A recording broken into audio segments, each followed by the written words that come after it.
आपके आभारी हैं कि आपने इस महत्वपूर्ण सवाल पर हमें अनुपूरक करने का अवसर दिया। मानवर, आज उत्तर प्रदेश की सबसे बड़ी समस्या अन्ना पशुओं से किसानों की जो फसलों की हानि हो रही है। मानवर, जब भी हमें सवाल लगाते हैं तो सरकार की तरफ से बार बार एक आंकड़े दिए जाते हैं कि ग्राम पंचायतें, फिर स्थानीय निकाय और शहरों में जो है उसके तहत हमने गौशालाएं बनाई हैं। मानवर, जहाँ तक मैं जानता हूँ, माननीय मंत्री जी भी कृषि क्षेत्र से ही चुनकर यहाँ आते हैं और गांव से जुड़े हुए हैं। लेकिन मानवर, जब ये सवाल का उत्तर देते हैं तो कुछ ऐसे अधिकारियों के चक्कर में फंस करके जो वास्तविकता है, जिससे सारा सदन अवगत है, जब आप चलते हैं सड़कों पर तो आए दिन देखने को मिलता है भारी संख्या में अन्ना पशु किसानों की फसलों की हानि पहुँचा रहे हैं।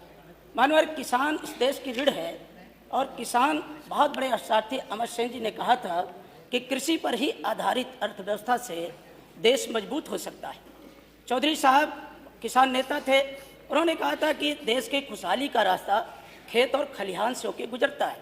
लेकिन आप इतने महत्वपूर्ण सवाल पर लगातार देखा जा रहा है कि जो आप गौशालाएं बना रहे हैं, ग्राम पंचायतों की जिम्मे दिए हैं, यदि आप उस पर भ्रमण कर लें तो अगर आप थोड़ा भी संवेदनशील होंगे और पशुओं से और किसानी से जुड़े होंगे तो जो आप इंतजाम किए हैं वो बहुत कम है।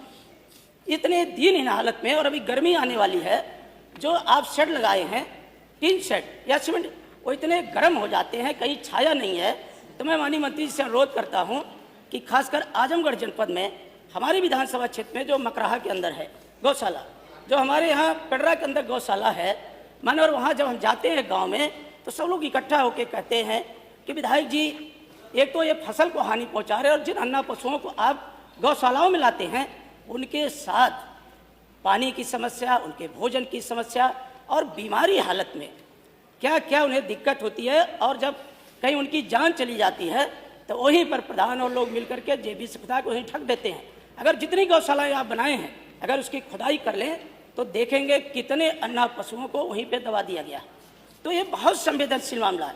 और उससे बढ़ के आपने स्पष्ट इनकार कर दिया कि दुर्घटनाएं नहीं होती हैं। मनोहर, ये तो सरेआम जो भी उत्तर दिया है वो वास्तविकता से बहुत दूर है।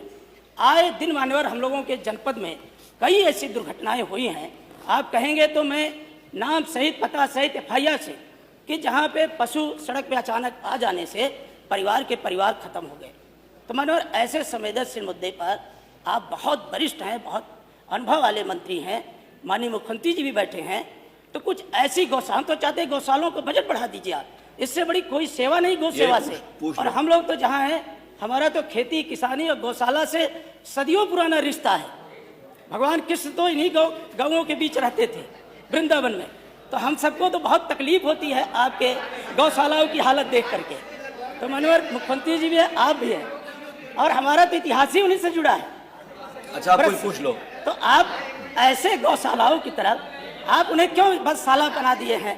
आप नहीं, आप तो हैं पुराने सदस्य हैं, लेकिन आप चूंकि सरकार बैठे हैं, नेता सदन, आप दबाव में सही बात नहीं कर सकते।